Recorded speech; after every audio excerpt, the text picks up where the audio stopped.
The night it happened, I was carrying a tray of water glasses and thinking about bus fare. That's the truth of it. Not some premonition, not a feeling that the air had changed.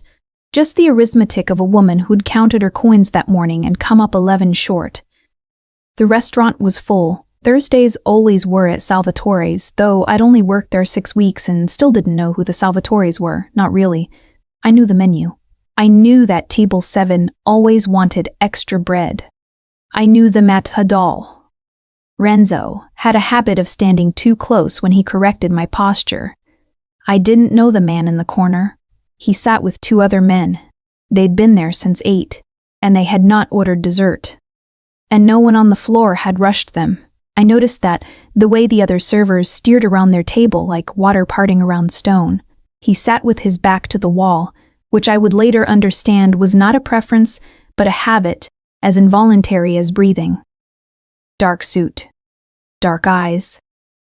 A glass of red wine he barely touched. I wasn't watching him when the women at table 4 started. There were 3 of them. Late 30s, the particular kind of beauty that comes from money spent carefully and cruelty exercised freely. I'd refilled their Prosecco twice. The 3rd time I approached, one of them, the one with the diamond earrings, looked pointedly at my shoes.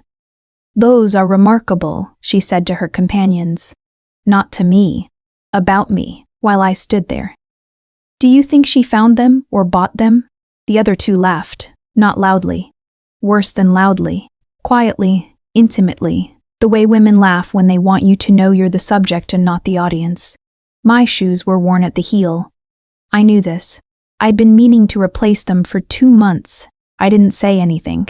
I didn't look at them. I looked at my hands, at the slight tremble in my fingers where I gripped the tray. And then I looked at the window to my left, the one that faced the street. I was calculating, without entirely meaning to, the number of steps to the door. Not because I would leave. I couldn't afford to. But because I needed to know the distance existed. I was still looking at the window when the corner of the room went quiet in a different way. The quiet spread outward from the back wall like cold moving through water. I felt it before I saw what caused it. When I turned, the man from table 9 was standing. He hadn't pushed his chair back. He'd simply risen, slowly, the way a man rises when he has nowhere particular to be and all the time in the world, and this is somehow more frightening than urgency. He crossed the room without hurrying. The 2 men he'd been sitting with didn't move. They watched the room instead, and the room watched nothing, and everyone pretended they weren't watching him. He stopped at table 4. He didn't look at the women. He looked at me. "Are you all right?" His voice was low, not gentle, exactly, more like a sound that had learned restraint through long practice. He spoke to me, not to the women who'd been laughing 30 seconds ago. He spoke the way a man speaks when the question is real and the answer will matter. I should have said yes. I almost did. "I'm fine," I said instead, which was not quite the same thing. He turned then, and he looked at the woman with the diamond earrings. Whatever was in that look, I didn't see it from my angle. But I saw her face change. I watched the particular confidence that money gives a person drain out of her expression, like color draining out of cloth. "The lady," he said, "was doing her job." 5 words. He didn't raise his voice. He said it, and then he was quiet. And the quiet was the point. The space around those 5 words, where everything else used to be. The women paid their bill without speaking. They left a tip that was almost aggressive in its size. I stood there with my tray and watched them go, and when I finally turned back to find him, he was walking back to his table, unhurried, as if nothing of consequence had occurred. He sat down. He picked up his wine. He did not look at me again. Renzo appeared at my elbow. "Go take your break," he said too quickly. His face had a quality I didn't recognize yet. A careful blankness that I would come to understand was fear dressed in professionalism. I went to the back. I set my tray down and I pressed my palms flat on the metal counter and I breathed. In the window reflection, I could still see the shape of the dining room, still see the corner table, the dark suit, the man who had not looked at me since. I told myself it didn't matter. I told myself I'd be taking a different bus route home regardless, and it changed nothing, and I should think about my 11 missing cents and not about the way a room had gone quiet when a man decided to stand. I told myself this for the rest of my shift. By the time I collected my coat and walked out into the November cold, 2 men in dark jackets were waiting by the curb. "Miss Russo," one of them said, "Mr. Salvatore would like a word." The street was empty. The door behind me had already swung shut. One door. That was the moment I understood that another kind of door, the door back to the life I'd had that morning, had just done the same. The estate was 40 minutes from the city, which meant I had 40 minutes to understand that I was not being given a choice. They were polite about it. That was almost worse. The man who'd spoken, younger, with a jaw like a ledge and careful eyes, held the car door open as if this were a car service and I'd requested it myself. I got in. I'm not sure I can explain why, except that the alternative was standing on that sidewalk at 11 at night, with nowhere particularly safe to go, and some part of me already knew, in the way the body knows things before the mind catches up, that refusing would only mean being driven anyway. The house was not what I expected. I don't know what I expected. Something from a film, maybe. Marble excess, gold everywhere, the aggressive display of money. Instead, it was old. Old in the way that real wealth is old. Comfortable with itself, needing nothing to prove. Stone walls, high ceilings, furniture that had been expensive so long ago that it had ceased to be expensive and simply become good. The hall smelled of beeswax and something floral I couldn't name. A woman met us in the foyer. 60, perhaps, with silver hair pulled severely back, and an expression that had decided about me already and hadn't shared its conclusion. "Lucia," the young man said. "Mr. Salvatore asked that she be given the blue room." Lucia looked at me the way a vintner looks at a grape, assessing, not unkind, not warm. "Come," she said. The blue room was larger than my apartment. I didn't sleep. I lay in the dark and listened to a house that was never fully quiet, footsteps that were too disciplined to be random, the murmur of voices from somewhere below, the occasional sound of a car on gravel, a house that ran on schedules I didn't know and purposes I couldn't guess. In the morning, he was already at the table when they brought me down. He looked the same as he had in the restaurant, unhurried, contained, as if he'd never been anything other than exactly what he was. There was coffee. There were pastries I didn't touch. He waited until I'd sat before he spoke. "I apologize for the abruptness," he said. "Not I'm sorry. An apology with a frame around it, acknowledging the fact without accepting blame for it. I'd like to go home," I said. "I know." He picked up his coffee cup. "There are people who noticed what happened last night. Some of them will wonder why I involved myself. Until I understand whether that creates a problem for you, I prefer to keep you here. I'm a waitress." "Yes, what kind of problem could, Miss Russo?" "Not sharp. Just final. The way a period ends a sentence that wasn't a question. I'll know more in a few days." I looked at him. He looked back at me with the patience of someone who had never once in his life been outlasted by another person's silence. "Am I a prisoner?" I asked. Something moved across his face. Too quick to read. "No, but I can't leave." He set down his cup. "The door is not locked. The grounds are." He paused. "Extensive. But you may walk them. Lucia will see to anything you need." I left the table without excusing myself, which I regretted the moment I did it and refused to regret a moment after. Marco found me in the garden an hour later, the young man from the night before, I realized. Up close he had a quality of slightly deliberate cheerfulness, like someone who'd decided humor was the safest armor and had been wearing it long enough that it almost fit. "He's not. He seemed to be choosing words. He doesn't do this. Bring people here. He wanted you to know that." "Did he ask you to tell me that?" Marco looked pained. "No."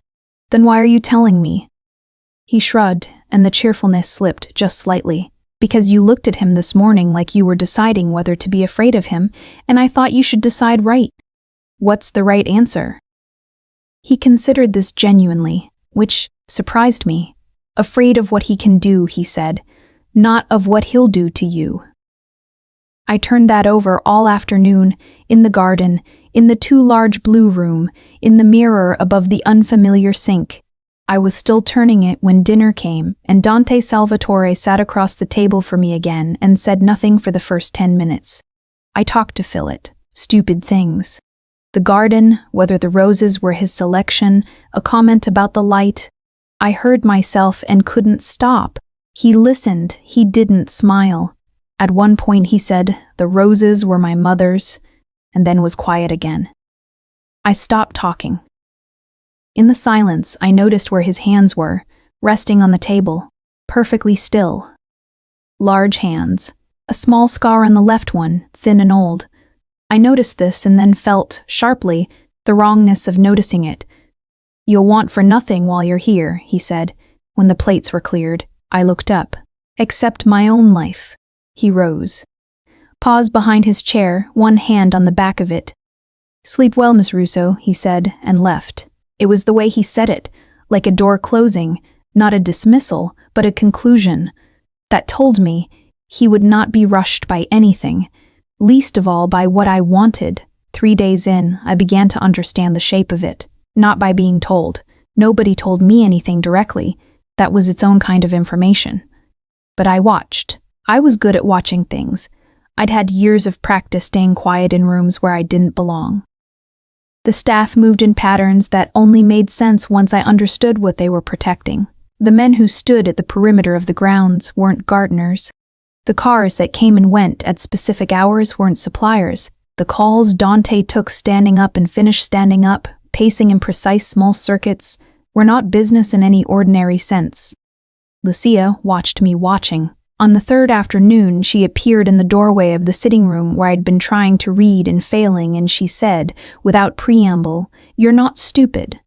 "Thank you," I said. She came in and sat, which she hadn't done before. Up close, she had the look of a woman who had outlasted several kinds of difficulty, and wasn't particularly proud of it. "Just intact. He won't tell you more than you need," she said. "It's not," she smoothed her skirt.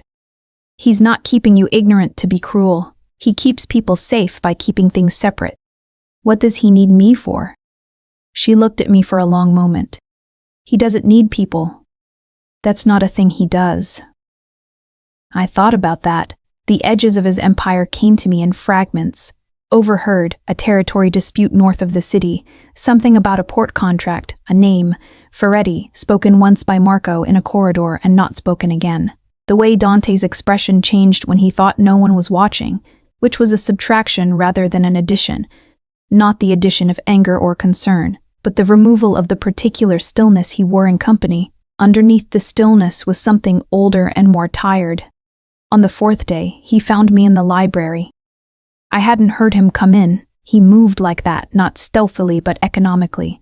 No wasted motion, no announcement. I was sitting on the floor with my back against the shelves, which was embarrassing. But I'd stopped being self-conscious about embarrassment around him because he never seemed to file it away and use it later. "What happened to your fiancé?" he asked. I went still. "Who told you I had one?" "No one told me." He crossed to the window. Outside, the grounds were gray with October light. "Your background is my responsibility now, Miss Russo. We were thorough." I thought of Matteo, his careful suits, his careful explanations, his careful omissions. "He was laundering money," I said. "It came out flat. When I found out, I left." Dante turned from the window. His expression was nothing. No judgment, no surprise. "How did you find out?" "I overheard a meeting I wasn't supposed to." I paused. He was using a restaurant. Not mine. One I'd recommended because the owner was a friend of my mother's. That was the part I still couldn't set down. That I'd given them the location. That the friend lost her lease 6 months later and I never told her why. He was very quiet for a moment. "Which family?" I looked up. "Ferretti," I said. "His name was the business," he said. "Which family's business was he laundering for?" The name was already in the room. I heard it before I realized I'd known it. "Ferretti," I said again. Dante was still looking at the window, but he'd stopped seeing the grounds. I could tell by the specific quality of his stillness. It had changed texture, become the kind of still that precedes something rather than resting after it. He will have records of you, Dante said. I broke the engagement. I didn't. Records of your connection to him. Your name. Your face. He finally looked at me. That is why you're here, Miss Russo, and that is why I am now genuinely concerned. I sat on the floor of a library in a stranger's house and felt the last ordinary version of my life become a story about someone else, the chemistry between us. I noticed it then, against my will. The way the room felt different with him in it. Smaller, or maybe just more precisely shaped. I hated noticing it. Someone is moving against me, he said, not an explanation. An admission, which from him felt like something that cost something. That night, I heard Marco on the phone in the corridor, his careful cheerfulness entirely gone. He said Ferretti's name like a blade held wrong, cut on the wrong end. I lay in the blue room and looked at the ceiling and thought about a window in a restaurant and the distance to somewhere. It was getting harder to calculate. It happened in the kitchen, not some glamorous confrontation, in the actual kitchen at 7 in the morning, because I couldn't sleep and had learned that Lucia kept the espresso on the stove before the household staff arrived. I was standing at the counter with a cup, still in yesterday's clothes, when Dante came in from outside. He'd been out in the cold. I could tell. The smell of him shifted, his usual scent underlaid with something sharper. November air, damp ground. He looked at me and said nothing, and I said nothing, and he crossed to the sink and turned on the water, and that was when I saw his hand. The left one, not the old scar I'd noticed before, but a fresh cut across the palm. Not deep, but the kind that had bled recently. He was running it under cold water with the focused disinterest of a man to whom this was a logistical problem and not a fact about himself. That needs, I started. It's fine. There's a first aid kit in the Elena, not Miss Russo. He didn't seem to notice he'd done it. It's fine. I got the first aid kit anyway. I set it on the counter beside him. I didn't offer to help. I just left it there and turned to refill my cup and waited. A long moment passed. Thank you, he said, quietly, like the words were in a language he was still learning the pronunciation of. I kept my back to him while he dealt with it, but I could hear the particular sounds of a man doing something careful and alone that he had done many times alone. No fuss. No sound of pain. When I finally turned around, he was leaning against the counter across from me. His hand was wrapped. His expression was the usual one, controlled, present, except that around the eyes there was something that hadn't quite gone back to where it lived. My sister's name was Julia, he said. He wasn't looking at me. He was looking at the middle distance, at something the kitchen didn't contain. She was 22. I didn't say anything. I knew, somehow, that this was not a conversation. It was something he was putting down briefly, the way you put something heavy on a ledge for a moment, and he did not want me to help him carry it. I was 3 minutes late, he said, and then he was quiet, and the quiet was a door, and he closed it. He looked at me. Whatever the telling had cost him was already paid. His face was composed again, but the composition was different. Not the absence of feeling, but the full presence of it, held in. I should have stepped back. Instead I said, I'm sorry, and I meant it as a bare thing not dressed in anything. He nodded once, as if I'd handed him something he hadn't expected to receive, and he didn't know where to put it. My cup was empty. I picked it up and didn't move because moving would mean stepping past him, which meant narrowing the space between us to something I wasn't ready for. He was between me and the doorway. He wasn't trying to be. He reached past me for the espresso pot. His arm crossed my field of vision and then he paused. The pot still in his hand, his body very close and very still, and I didn't breathe, and he didn't pour, and neither of us moved for a moment that lasted longer than any moment I could account for afterward. He poured. He stepped back. Lucia makes breakfast at 8, he said. You should eat. I turned and left the kitchen and went up the stairs quickly. and at the top I pressed my hand flat against the wall and stood there in the dim morning light until my breathing came back to something regular. Downstairs, I heard the kitchen go quiet. Lucia appeared in the hallway 2 hours later with a cardigan that wasn't mine. "The mornings are cold," she said and held it out. When I took it, she didn't let go for a half second. A small, deliberate warmth, like a door opened, just slightly. "He doesn't tell anyone about Julia," she said. She walked away before I could decide what to do with that. The records arrived on a Tuesday. I didn't know about them until Marco came to find me, and I knew from his expression, the cheerfulness entirely absent, just his real face, which was younger and more worried than I'd understood, that something had shifted. Dante was in the study. I'd been in that room once. It smelled of old paper and the specific cold of a room that gets used more than it gets heated. He was behind the desk. The papers were in front of him. He didn't offer me a seat. "Tell me about the Vitelli meeting," he said. My stomach dropped. Matteo had been careful. I'd thought after I left that I'd been careful too. That what I'd overheard had dissolved into nothing, had gone nowhere, was my private damage and no one else's. I'd been wrong about that, the way you can be wrong about a thing you spent 2 years not thinking about. "There was a meeting," I said, "in the back room of the restaurant. I wasn't supposed to be there. I'd gone to return my mother's friend's keys and I stopped. I heard enough." "What did you hear? Names, a number, a date?" I looked at him. There was a shipment, through the port at Civitavecchia. The 14th of March, 2 years ago. Something changed in his expression. Slight, controlled, but there. "You didn't go to the police," he said. "No. Why not?" It was a fair question. I'd asked it of myself enough times. "Because I didn't know who was police and who wasn't," I said, "and because Matteo knew where my mother lived." He was quiet for a moment. Then, the shipment date, March 14th. Yes, that was one of mine. He said it flatly, the way he said most things. "That shipment went to a warehouse registered to one of my suppliers. It was intercepted. We lost 8 men. The room was very still. You had information," he said. "That could have... I didn't know whose it was." My voice came out steadier than I expected. "I didn't know anything about you. I didn't know anything about any of this.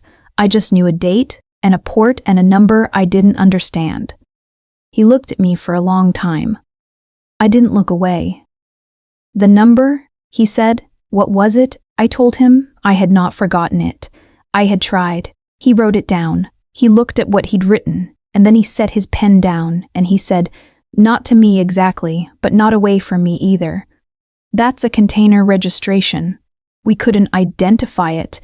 Does it help?" I asked.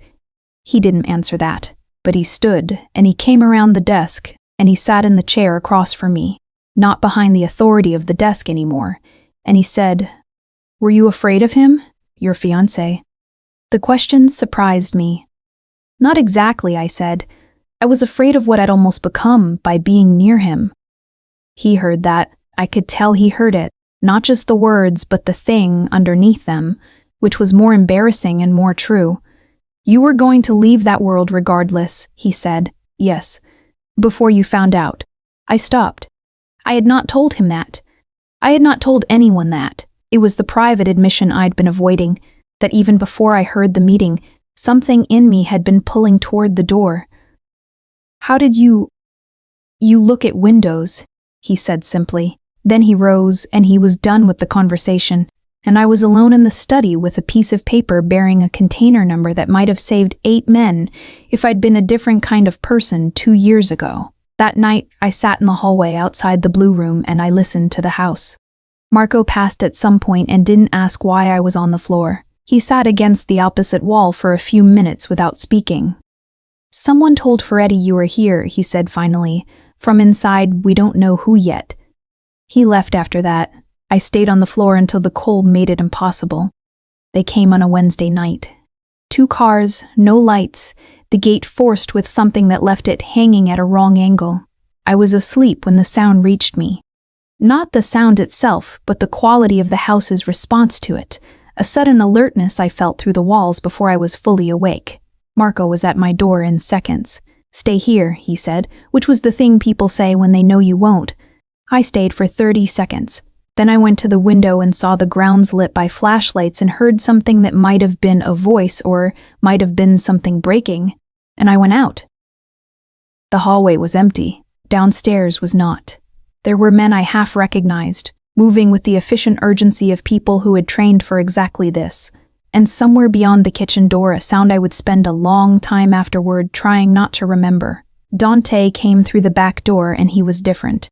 I had not seen this before. I'd seen the controlled version, the deliberate version, the version that moved through a room like still water. This was not that. This was the thing the still water had been keeping above. He moved fast, completely cold, with a focus that had no room in it for anything extraneous. Not for caution, not for the particular care he exercised in every other context. 2 men followed him in. One of them said something, and Dante didn't answer, just changed direction. And I understood then that he'd already known where I was in the house. He found me in the corridor. He stopped. He looked at me. Just looked, a rapid assessment, top to bottom. And something in his face did something I couldn't name. "You're all right," he said. Not a question. "Yes," he said, "good," and then he looked over my head and at the men behind me and he said something low and precise, and they moved. I stood against the wall and watched him manage a violence I could not have described afterward in any detail because the detail wasn't the point. The point was the economy of it, the fact that he did not hesitate. The fact that when one of the intruders was subdued and tried to speak, Dante simply crouched down and asked a question in a voice so quiet I couldn't hear it, and then stood and made a decision, and the decision was not explained. Later. Much later, when the grounds were clear and the gate was being dealt with and Lucia was in the kitchen making tea that nobody drank, he found me in the sitting room. He sat across from me. He was still in the same clothes. He had cleaned his hands at some point. His voice. She was looking at her hands, the same thing she'd done in the restaurant, not at him, not at the room, not at any of the things demanding her attention, at her hands, which were perfectly still in her lap, and then she looked up, and it wasn't at him, it was at the dark window, calculating that distance again, the same distance she'd been calculating every time the world became too loud. He had stood up in a restaurant because of this specific absence of performance.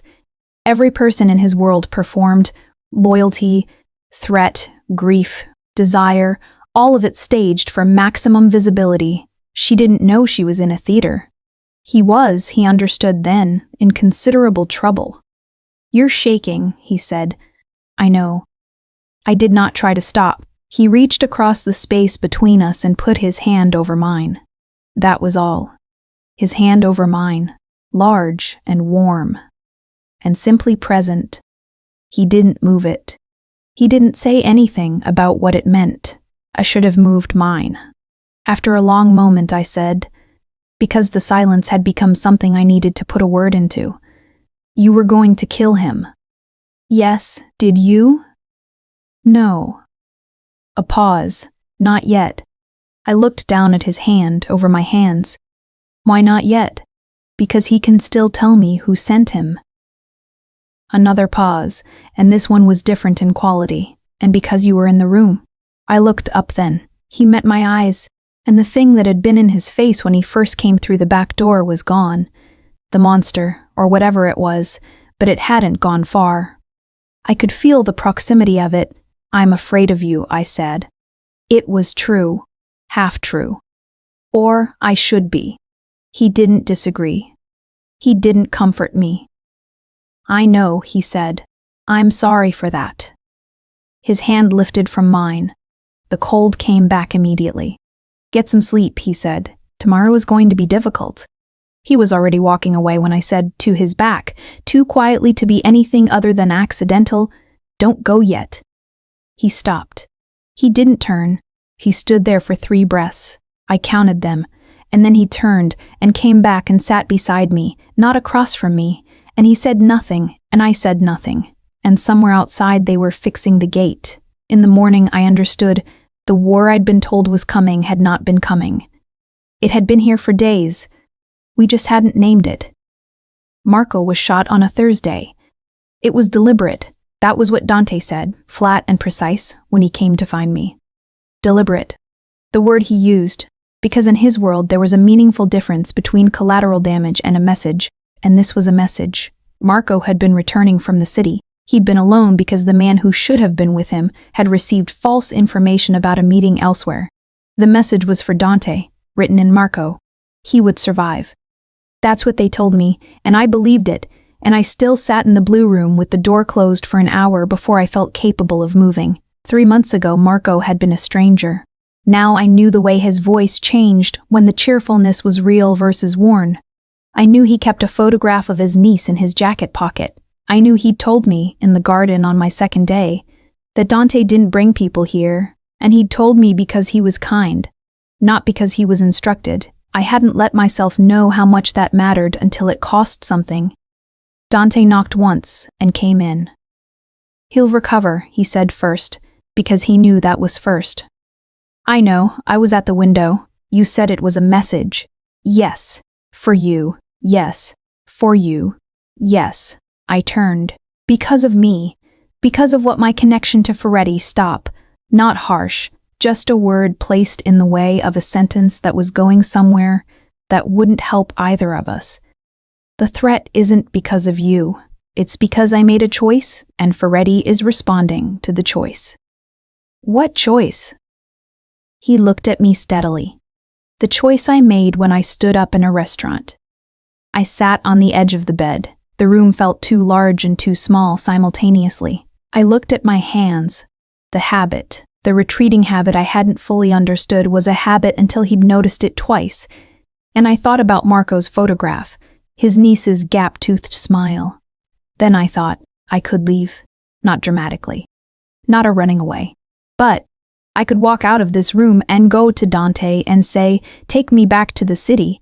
And he would do it, because he'd said I wasn't a prisoner, and I believed that about him in some essential way. And I could go back to my apartment and my worn shoes and the bus fare arithmetic, and Ferretti would have no reason to make any more messages because there would be nothing here to send them to. I stayed on the edge of the bed and thought about this for a long time. Who I'd been 3 months ago was a woman who looked at windows, who calculated distances, who survived things by not attaching to them.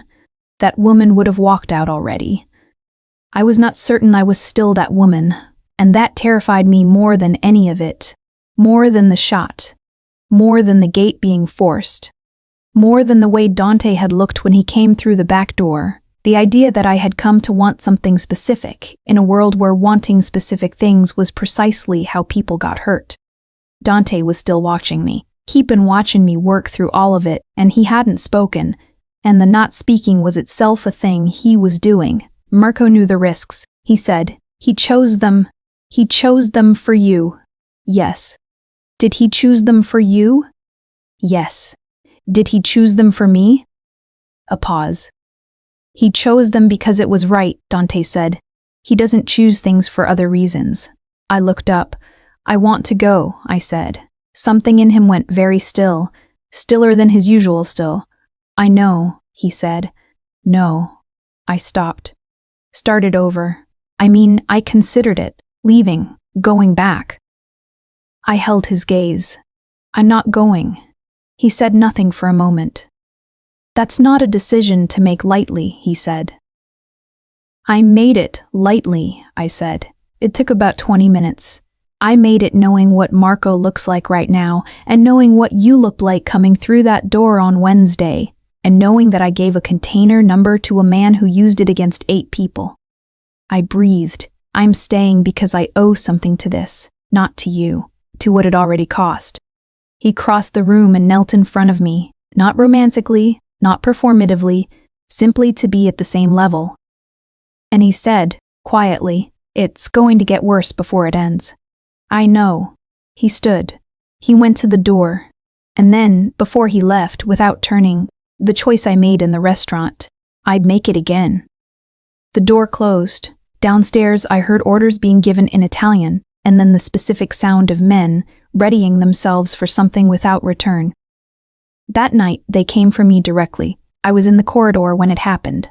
3 men who had not come through any door I could account for, and then hands and a sound, and the ceiling going sideways.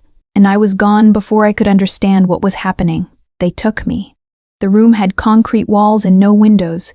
I focused on that, the texture of the wall where I pressed my back, the temperature of the floor, the sound of my own breathing as something to measure against.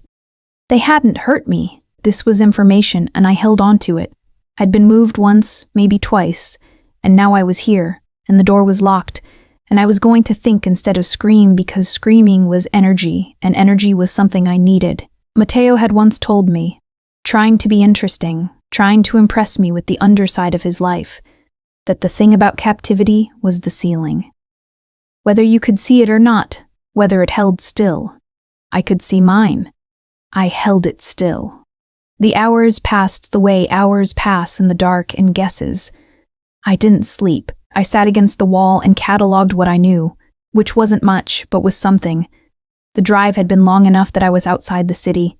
There were at least 3 men. The room smelled of concrete and diesel and something metallic underneath. When the door opened, it was Enzo Ferretti. I'd never seen him. I'd heard his name enough that I built a version of him. I had built the wrong version. He was handsome in a particular way, the way that comes from knowing it, and he had the bearing of a man who'd never in his life stood in a room and wondered whether he belonged there. He wasn't what Dante was. But the similarities were the frightening part. "Miss Russo," he said pleasantly, "you've created a remarkable problem for me. I haven't done anything to you." "You survived," he said, as if this were the problem. As if surviving was the action, and now he's involved in a way I hadn't planned for. He sat in the single chair the room contained. "Tell me what he's told you." "Nothing." He studied me. "Nothing. He doesn't explain himself," I said, which was true, "to anyone." Something crossed Ferretti's face. Recognition, almost. Almost respect. Then it was gone. I did not break. That was the thing I kept returning to. After that I sat in that room and looked at Enzo Ferretti, and I did not give him anything he could use. And I did not cry, and I did not perform my fear for his satisfaction. I sat against the wall the way I'd sat in the restaurant, hands in my lap, looking toward the door that was the closest thing this room had to a window. He asked me questions for an hour. I answered the ones that didn't matter. I said I didn't know to the ones that did. He was not rough. He was something more unsettling, patient, interested, as if I were a puzzle he had plenty of time for.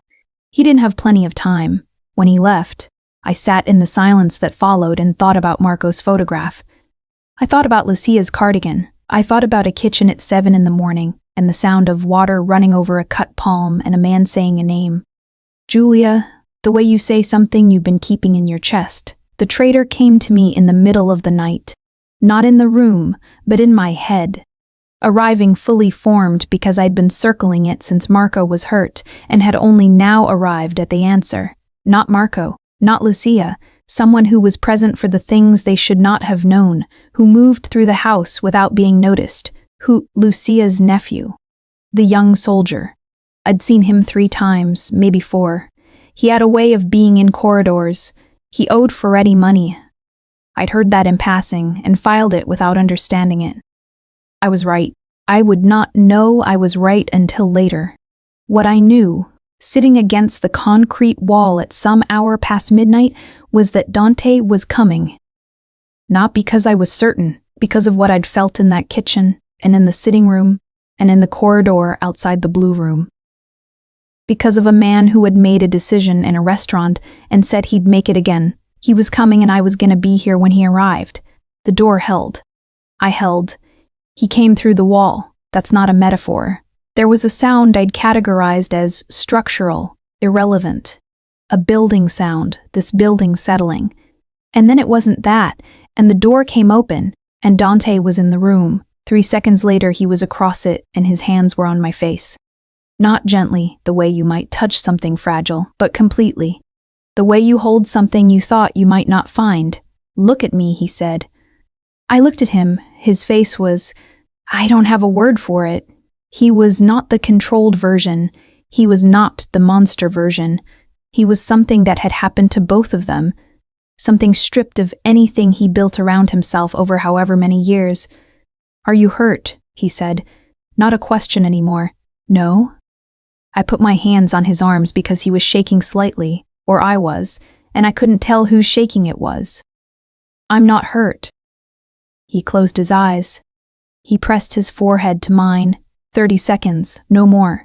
He allowed himself 30 seconds of this, and then he was pulling back and scanning the room, and he was someone else again, the efficient, cold someone else. "Can you walk?" "Yes, then walk." I walked. The corridor outside was not something I'm going to describe, except to say that I understood, finally, viscerally, the thing Marco had tried to tell me in the garden. Afraid of what he can do, not of what he'll do to you. I understood the difference now in a way that had weight and smell and texture. He kept me at his side, not behind him. Beside him. We came out into cold air and I breathed it in like someone surfacing, and there were more men, and cars, and a night sky that was still dark. He put me in the car and got in beside me, and the door closed, and then we were moving. He looked at me once. In the car. In the dark. "Ferretti has a meeting tomorrow," he said. "He'll go to it thinking he still has leverage." "He doesn't," I said. "No." A pause. "There's something else." He said it carefully. "Lucia's nephew, Gianluca. He was feeding information to Ferretti. We confirmed it tonight." I looked at him. "I know." He went quiet. "You know. I worked it out this morning. Or last night, I don't know what time it is." He said nothing for a long moment. "I have to tell Lucia." "I know," I said. He looked out the window. The city was starting at the edges. "She doesn't know." "I know." He was quiet the rest of the way, and I let him be quiet because there are things people carry that don't need company. They just need you to not look away. Marco was recovering at the estate. They told me when we arrived, and then Dante went somewhere to deal with what came next, and I sat in the kitchen with the light on and didn't try to sleep. Lucia found me at dawn. She looked 10 years older. She sat across from me, and she put her hands flat on the table, and she said nothing for so long that it became a different kind of speech. "He's my brother's boy," she said at last. "I know." He was scared. Her voice was very steady. "He was stupid and scared, and I should have." She stopped. "I should have seen it." "You loved him," I said.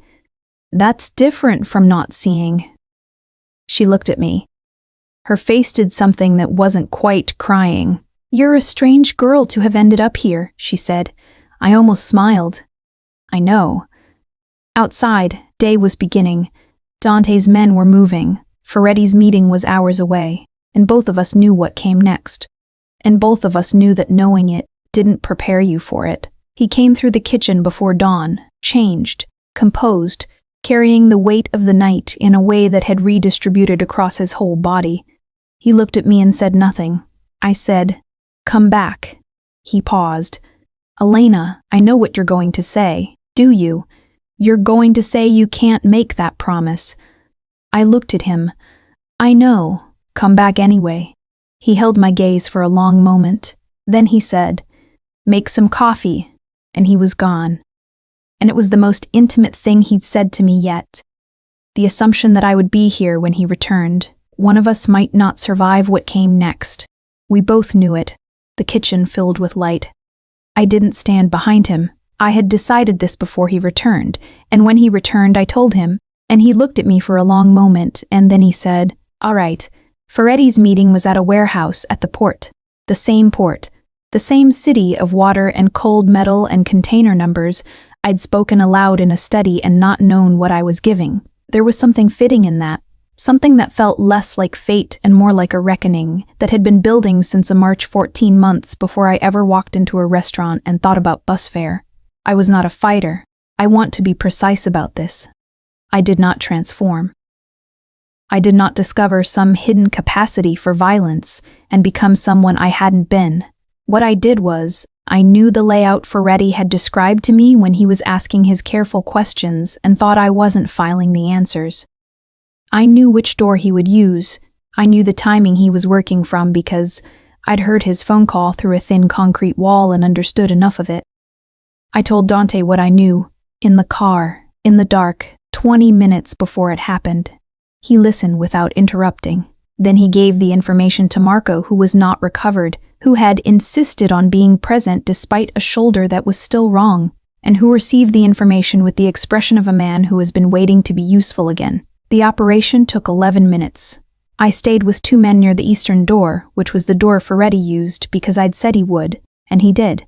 And he came through it into a light that was waiting for him, and a man who was waiting for him, and the meeting he'd expected was not the meeting he had. Ferretti saw me. That was the part I hadn't expected. That he would look past Dante and find me, and that his expression would be something like genuine surprise. Not fear, not the villain's theatrical recognition, just surprise, the kind that comes when your calculation has an error you can't immediately find. "You," he said. "Yes," I said. Dante moved between us, and then the space collapsed and it was over. Not cleanly, not without cost. There was a man of Dante's who went down, and Marco was on the ground for a minute that lasted a long time, and there was blood on the concrete that was not decorative. Ferretti fought the way he lived, which was hard and without elegance, and for 60 seconds I could see exactly what Dante might have been if the things that had shaped him had been different, the same capability, the different application. It ended. Ferretti did not die. That was Dante's choice, and it cost him something I could see. The last clean version of what he believed about how this would end. He looked at Ferretti on his knees on the concrete, and he made a decision that was harder than killing, because it would have to be lived with longer. He made a call. He said a name. He handed it off. "It's over," he said. Just those words, into the cold morning air, to no one and everyone. The losses were mourned, not then, later, quietly, privately, in the way his world mourned, which was not with noise. The man who went down would recover. The one who didn't was named Caruso, and Dante took his jacket from the ground himself and carried it, and I walked beside him and said nothing because there was nothing that wasn't diminished by being said. He was not the same man I'd watched stand up slowly in a restaurant. That man had been contained. This one had been opened, and the opening had changed the shape of what was inside. On the drive back, he said, "You knew which door?" "Yes." "He told you." He thought he was asking questions. I was also asking questions. He was quiet. "Then, you've done this before?" "No." I thought about it. I've spent a lot of time in rooms where I wasn't supposed to be. He looked at me. Something in his face was almost, not a smile, adjacent to one. "I know," he said. November became December without ceremony. The estate felt different. I'm not sure I can account for it precisely. The same stone walls, the same high ceilings, the same gardens gone brown and leafless. But the particular tension that had lived in the house like a second population had lifted, and in its absence, the rooms felt like themselves. Lucia and I had an arrangement now. It had not been declared. It had assembled itself out of shared kitchen hours and specific silences and the way she'd taken to leaving coffee for me in the mornings. The way I'd taken to helping with the things she didn't ask for help with. Gianluca was gone. She did not speak of him, and I did not make her. And sometimes in the evenings she'd sit across from me and we'd be quiet together in a way that was not absence but presence. Marco returned to full duty in the 3rd week. Shoulder still wrong but functional. He came to find me specifically on the day he returned, which I appreciated. "You knew which door," he said. "People keep saying that. It's remarkable. I spent a month in that house. I paid attention. I looked at him.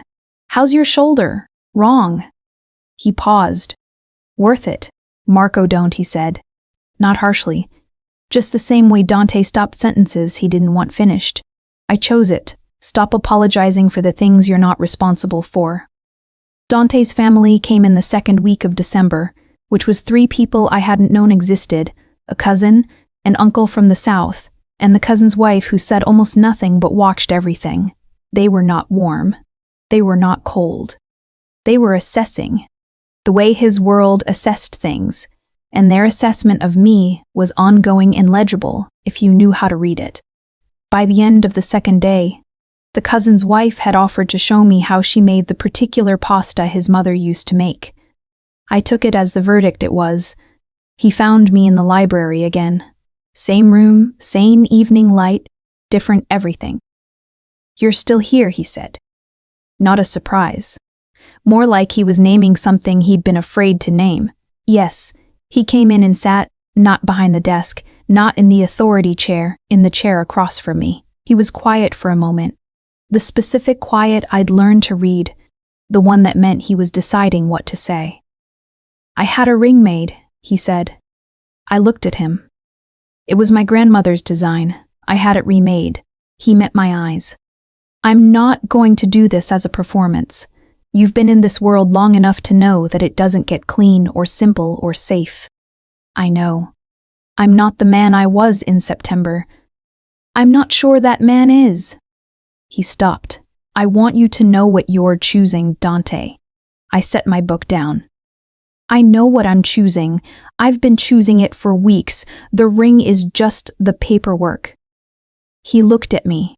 That thing moved across his face. Not the monster, not the controlled version, but the third thing. The one I'd seen in the car coming back from the port. The one that was just him. He opened his hand. The ring was in it. Small, simple, old design. Gold with a stone the color of deep water. I'd put out my hand. He slid it on. It fit. He looked at it on my finger for a long moment, and then he looked up, and his expression was the quietest I'd ever seen it. Not contained, just still. A different kind of still. Water that isn't waiting for anything. Later, walking in the December garden, bare trees, cold air, the specific smell of frost on old stone, he put his hand in mine, and we were quiet for a while. "Ordinary," he said. "This is..." "Yes," I said. It was the most radical thing in the world. 8 months later, I was standing at a window in our bedroom when the phone call came. Not an emergency, a business call. His business, which I understood now in the way I understood weather patterns, not controllable, not ignorable, but readable. He took it in the hall, voice low, the particular cadence of a man managing something that needed managing. The empire was stable. There were still borders, still the constant maintenance of power in a world that did not reward inattention. It had not become safe. I had not expected it to. I was looking at the window when he came back. The light was late afternoon, October again. Almost a year. The glass held the garden below in a faint reflection. Brown leaves, the same roses, now his and mine. I was not looking at the garden. I was looking at the distance past it, at the particular way October light sits on old stone walls, calculating something I couldn't have named if he'd asked. I heard him stop in the doorway. I didn't turn. I kept looking at the window, at the distance, at the place past the glass where I always half expected to find something that made sense of everything. He didn't speak. I turned finally because the quality of his silence had changed, thickened into something that had weight. He was looking at me the way he'd looked at me in a restaurant 12 months ago. Exactly that way. The same thing happening behind his eyes, though I had a name for it now that I hadn't had then. "What?" I said. He crossed the room and stood beside me. He looked at the window, at whatever I'd been looking at. "You do that," he said. "Look for the distance. I know. I'd known for months. I've always done that. I know." He was quiet for a moment. "The first time I saw you do it, I couldn't..." He stopped, which meant it cost something. He didn't stop for small things. "What?" I said again, softer. He looked at me. Not the controlled version, not the monster, not the composed public face that handled rooms and territories and men who needed handling. Just him. The tired, particular him. "I thought," he said, "that you were the only person in that room who knew there was a way out, not because you were afraid." He paused. "Because you'd thought about it beforehand, in case." I held his gaze. And that made you stand up. That made me stand up." He looked at the window again. "I've never understood it until now. It wasn't the distance you were looking for." "No," I said. "It wasn't." He turned back to me. The October light sat on the side of his face, and I could see the old scar on his left hand and the new one above his collar that wasn't fully healed yet, and all the evidence of a man who had arrived at this moment through the specific root of everything he'd survived. "What were you looking for?" he asked. I thought about it honestly. "Proof that there was somewhere else," I said. "So I could choose this." He was quiet. "I choose it every morning," I said. "That's why I look." He put his hand on the back of my neck, warm, completely present. And he drew me toward him slowly, the way he did everything, never rushing, never taking, always making the space for me to close the last of it myself. I closed it. Outside the window, the October garden held the light as long as it could. Everything that had been broken was not fixed. Everything that had been lost was still lost. But in the room, in the particular warmth of late afternoon, in the specific weight of a hand I'd learned the shape of, there was this. It was enough. More than enough. It was what I'd been calculating the distance toward.